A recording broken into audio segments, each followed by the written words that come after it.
You're here. Good.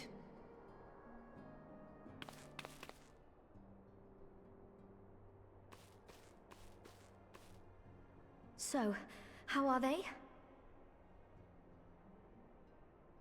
Still locked in slumber, but otherwise in good physical health. For the present, at least.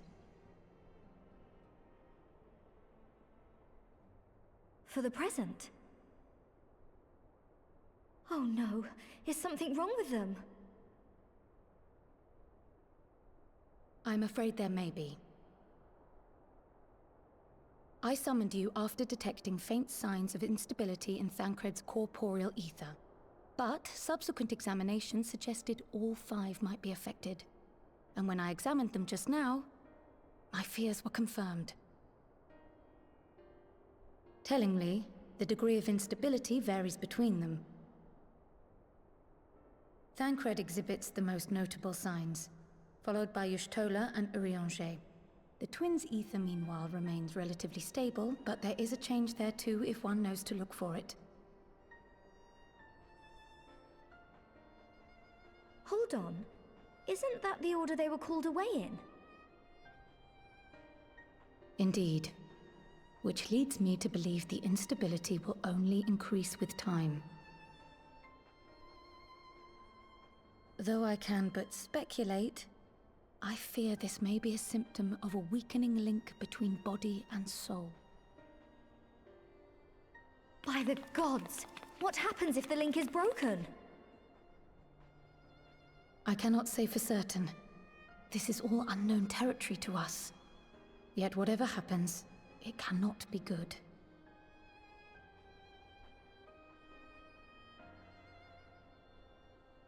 Mercifully, the instability is still only slight. And you may rest assured Master Matoya and I will do everything in our power to keep it from worsening.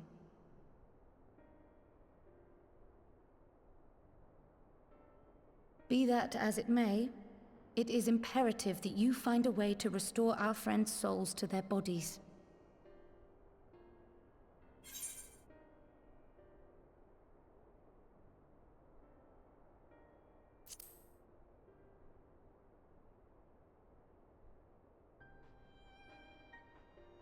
Thank you. But where's she even supposed to start? We had the greatest minds in the realm hunting high and low for an answer, and they ran out of places to look.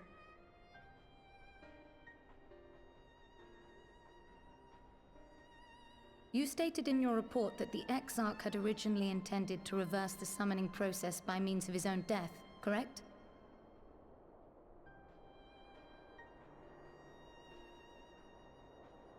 Raha always was a reckless young fool, ready to die for the first righteous cause that came along. His plan might well have worked, but I for one am glad he never had the opportunity to see it through. Even if it does mean our friends must remain stranded a while longer. There is another way, I am sure of it. And the key lies with him, with the Exarch. Pray return to the First and apprise him and the others of the situation. We, meanwhile, will do what we can from here. And, if the fates are kind, we will have good news to share upon your return.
Pray excuse my late arrival.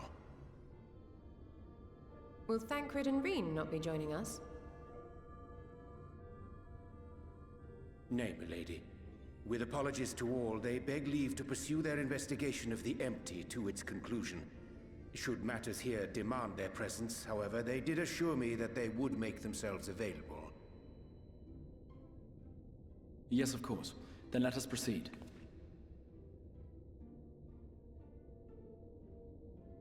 I think it best that you begin by providing a summary of Mistress Kryle's findings.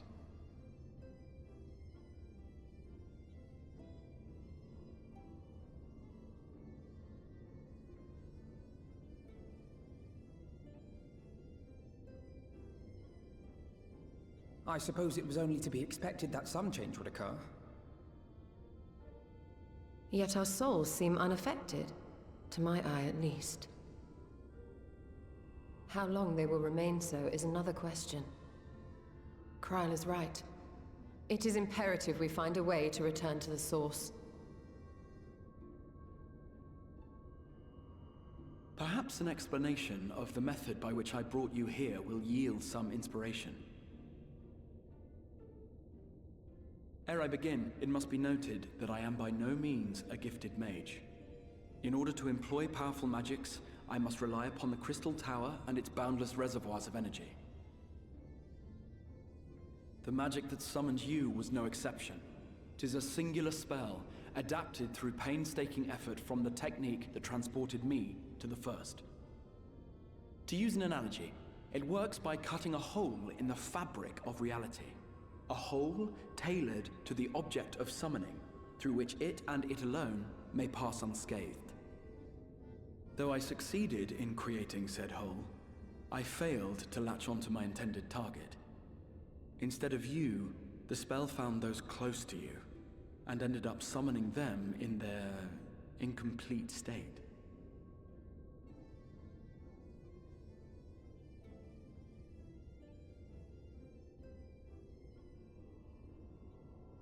I would not soon throw my life away, not after the lengths you and yours went to save it. And so long as I breathe, I will spare no effort to see you safely home.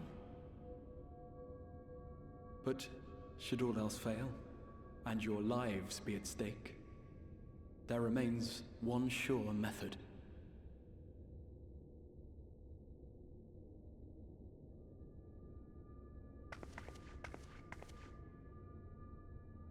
Ow! What was that for? How can you even entertain such thoughts? You owe your life to the Warrior of Light, and you don't get to die unless she says so.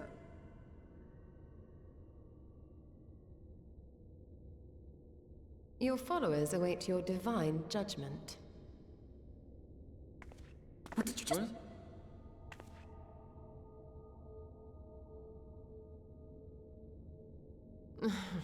If the two of you have finished, perhaps we could return to our discussion? Rather than dwelling upon the multiple failed attempts at transference, I think it would behoove us to focus on the solitary success.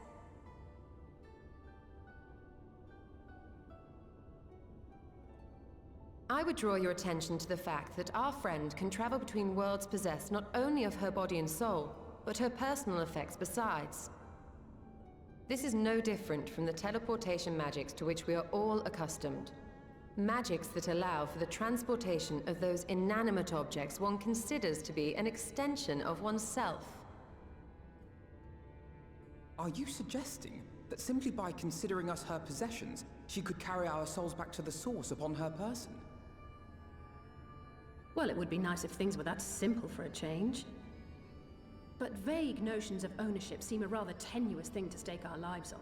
So much as a moment of doubt on her part and we'd be left floating in the rift. Milady hath the right of it. The requisite fixity of belief would be too much to ask even of our friend. Yet were we to immure our souls within an object in her possession, mayhap then our safe passage could be assured. White Auracite would, I believe, serve as a suitable vessel for this purpose. It was conceived to imprison the massy soul of an Ascian, and should house one of ours with relative ease. We would need only to ensure our soul's safe preservation inside the stone, and identify a means by which they might be transferred back unto our vacant bodies. Soul preservation and transference. I believe I know of someone who may be able to assist us. On the far shore of the source, there stands a great palace built by the elves. It was forsaken in the wake of the flood, but a certain Numo chose to make their home there soon after. Though they have long lived as a recluse, they once occupied a place of honor in Verbert's royal court, and it is said that none in all of Norvrant is more knowledgeable than they on matters of the soul. Well, I've no objection to seeking a helping hand, but if they've gone to such lengths to hide themselves away from the world, what makes you think they'd be willing to lend us one? A worthy question. Years ago, I myself tried and failed to solicit their cooperation in the battle against the Sin Eaters. No sooner had I begun to make my plea than they unleashed a swarm of their familiars upon me. Unlike me, however, you have curried favor with the Fae folk. By that merit alone, I am hopeful that they would grant you an audience.